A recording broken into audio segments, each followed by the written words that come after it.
नमस्कार दोस्तों, स्वागत है आपका BMJ एकेडमी में। दोस्तों, एंशिएंट हिस्ट्री के इस वीडियो में हम सिंधु घाटी सभ्यता के सभी महत्वपूर्ण स्थलों तथा उन स्थलों के विशेषताओं से जुड़ी सभी जानकारी देखेंगे। इससे पहले सिंधु घाटी सभ्यता के 2 वीडियोज़ में हमने सिंधु सभ्यता से जुड़ी सभी जानकारियों को पढ़ा, जिसमें सभ्यता के उद्भव, विस्तार, सामाजिक स्थिति, राजनीतिक स्थिति, आर्थिक स्थिति इत्यादि विभिन्न बिंदुओं के साथ साथ सभ्यता के पतन के कारणों पर भी हमने चर्चा किया। आशा करता हूँ आपने उन वीडियोस को देखा होगा, और अगर आपने नहीं देखा है तो उसका लिंक डिस्क्रिप्शन में दिया हुआ है, आप उसे एक बार अवश्य देखें। तो आइए दोस्तों, आज का यह टॉपिक शुरू करते हैं। प्रमुख स्थलों की विशेषताएँ। सिंधु घाटी सभ्यता में जो भी स्थल पाए गए हैं उनके बारे में विशेषताएँ। सबसे पहला स्थल हड़प्पा स्थल। सिंधु घाटी सभ्यता को हड़प्पा सभ्यता इसलिए भी कहा गया क्योंकि सिंधु घाटी सभ्यता में जितने भी स्थल मिले हैं उसमें से सबसे पहला स्थल की जो खोज हुई थी वो हड़प्पा ही थी। सबसे पहले हड़प्पा की खोज की गई थी 1921 ईस्वी में, इसलिए इस सभ्यता का नाम इसके नाम पर दिया गया। आइए हड़प्पा स्थल से जुड़ी जितनी भी विशेषताएँ हैं उसे देखते हैं। ये जो हड़प्पा स्थल है वह वर्तमान में पाकिस्तान के मोंटगोमरी, जो कि पंजाब क्षेत्र में है, वहाँ स्थित है। हड़प्पा रावी नदी के तट पर स्थित था और इसकी खोज करता थे दयाराम साहनी 1921 में। प्रथम नगरीय क्रांति यहीं हुई थी। हड़प्पा नगर 2 भागों में विभाजित था, एक पश्चिमी और एक पूर्वी। पश्चिमी भाग में दुर्ग थे जो उच्च वर्ग के लोगों के लिए थे, और पूर्वी भाग में निचले स्थान पर थे, निचले हिस्से पर थे, वो निम्न वर्ग के लोगों के लिए बनाए गए थे। हड़प्पा स्थल से अन्न भंडार, कांस्य दर्पण, कांसा का दर्पण, कब्रिस्तान RS-37 और श्रमिकों के लिए अलग आवास के प्रमाण मिले हैं। हड़प्पा से कुछ विदेशी लोगों के दफनाने के साक्ष्य भी मिले। हड़प्पा स्थल में शवों को दफनाने की प्रथा थी। अगला है मोहनजोदड़ो। मोहनजोदड़ो वर्तमान में पाकिस्तान के लड़काना ज़िले में स्थित है। यह सिंधु नदी के तट पर, सिंधु नदी के दाएं तट पे, और इसके खोज करता थे राखल दास बनर्जी 1922 ईस्वी में। सिंधु घाटी सभ्यता का यह सबसे बड़ा स्थल है, क्षेत्रफल और जनसंख्या दोनों में। वहाँ से जो कंकाल मिले हैं उसके आधार पर जनसंख्या तय किया गया है। मोहनजोदड़ो का अर्थ मृतकों का टीला होता है तथा मोहनजोदड़ो को सिंधु का बाग भी कहा जाता है। मोहनजोदड़ो का सबसे विशाल भवन कौन था? सबसे विशाल भवन था अन्नागार। मोहनजोदड़ो से एक विशाल स्नानागार भी मिला है। मोहनजोदड़ो से ही नर्तकी की कांस्य की मूर्ति मिली है, तांबे की मानव मूर्ति मिली है और पत्थर की पुरोहित की मूर्ति मिली है। एक श्रृंगी पशु की मुद्राएं भी मोहनजोदड़ो से मिली है। महाविद्यालय के भी प्रमाण मिले हैं। एक सभा भवन का भी प्रमाण मिला है जो कि 27 मीटर × 27 मीटर वर्गाकार आकार में था। पक्की मिट्टी से बने हल, खिलौना हल और शवों को जलाने की प्रथा थी। मोहनजोदड़ो में शवों को जलाने की प्रथा थी और हड़प्पा में शवों को दफनाने की प्रथा थी। अगला देखते हैं लोथल।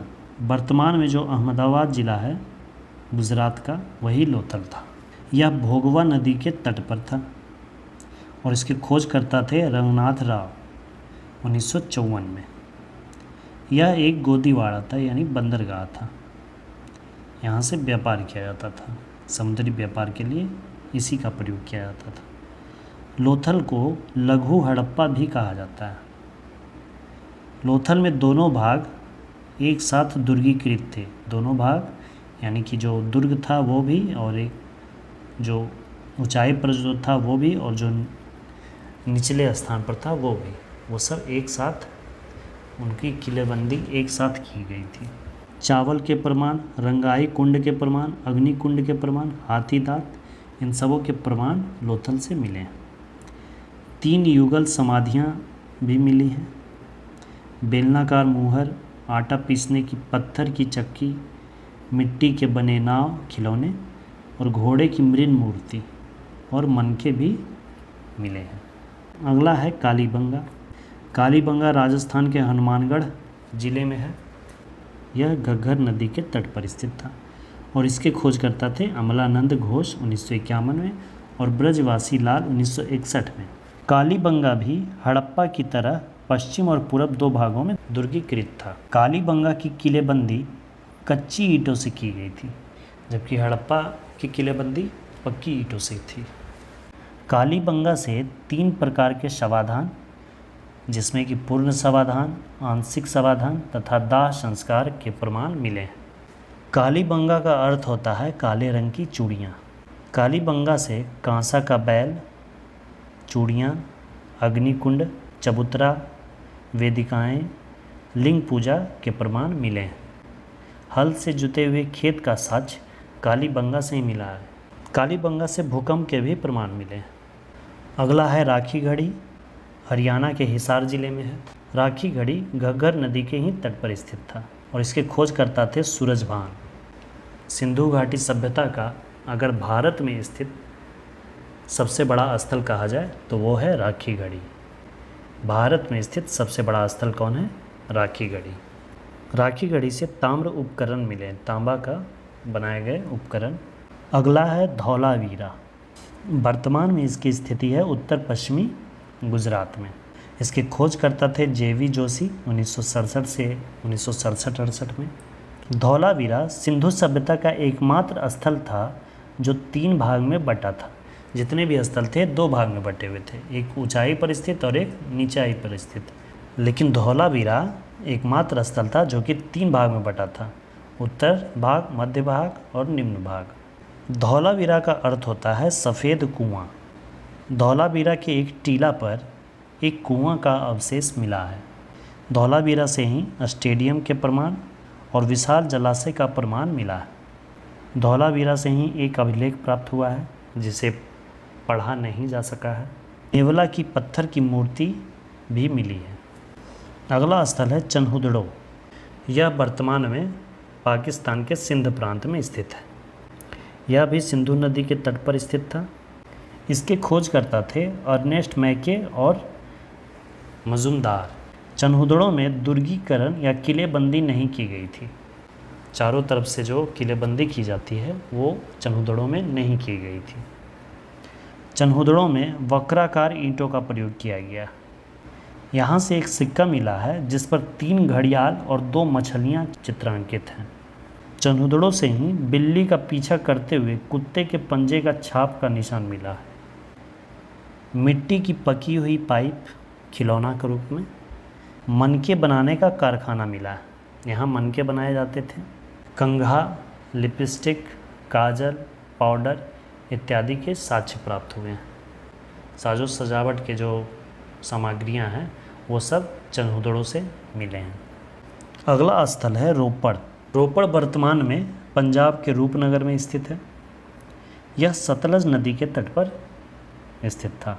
इसके खोजकर्ता थे यज्ञदत्त शर्मा। रोपड़ से तांबे की कुल्हाड़ी मिली और यहाँ मालिक के साथ उसके कुत्ते को भी दफनाने का साक्ष्य मिला है। नवपाषाण काल के महत्वपूर्ण स्थलों में एक स्थल था बुर्जहोम कश्मीर, जहाँ से गर्त आवास और मालिक के साथ कुत्ते को दफनाने का साक्ष्य मिला था। हड़प्पा सभ्यता के इस स्थल से, रोपड़ से भी मालिक के साथ उसके कुत्ते को दफनाने का साक्ष्य मिला है। अगला स्थल है बनवाली। ये वर्तमान में हरियाणा के हिसार में है। यह सरस्वती नदी के तट पर स्थित था और इसके खोजकर्ता थे R.S. वीस्ट। 1974 में इन्होंने इस स्थल की खोज की थी। यहाँ से मिट्टी के बने हल खिलौने, यहाँ से जौ का भी प्रमाण मिला है और संभवतः मंदिर के भी साक्ष्य मिले।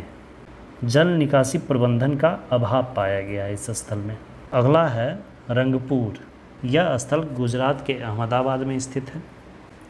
यह भादर नदी के तट पर स्थित था और इसके खोजकर्ता थे S.R. राव।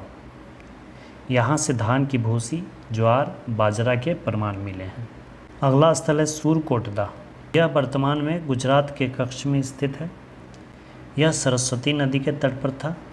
यहाँ से कलश, शवाधान, घोड़े की हड्डियाँ, तराजू, वाट के साक्ष्य पाए गए। आगे है सिंधु घाटी सभ्यता का पतन। इस पे हम लोग पहले ही चर्चा कर चुके हैं। तो ये थे दोस्तों सिंधु घाटी सभ्यता के प्रमुख स्थलों की विशेषताएं। जो भी प्रमुख स्थल थे वो किस नदी के किनारे थे, उनकी खोज किसने की थी, तथा और उनका वर्तमान का जो अभी क्षेत्र है वो कहाँ है, और उन स्थलों से क्या क्या साक्ष्य प्राप्त हुए हैं, इसे हमने देखा। एंशिएंट हिस्ट्री के अगले वीडियो में हम हड़प्पा सभ्यता से संबंधित जितने भी महत्वपूर्ण प्रश्न हो सकते हैं जो परीक्षा के लिए आवश्यक हैं, उस वीडियो में मैं उन सभी प्रश्नों को सम्मिलित करने की कोशिश करूंगा। आशा करता हूं कि यह वीडियो आपके लिए हेल्पफुल हो, आपको पसंद आया हो। तो प्लीज़ दोस्तों चैनल को सब्सक्राइब करें और वीडियोस को अपने दोस्तों और स्टडी ग्रुप्स में शेयर करें।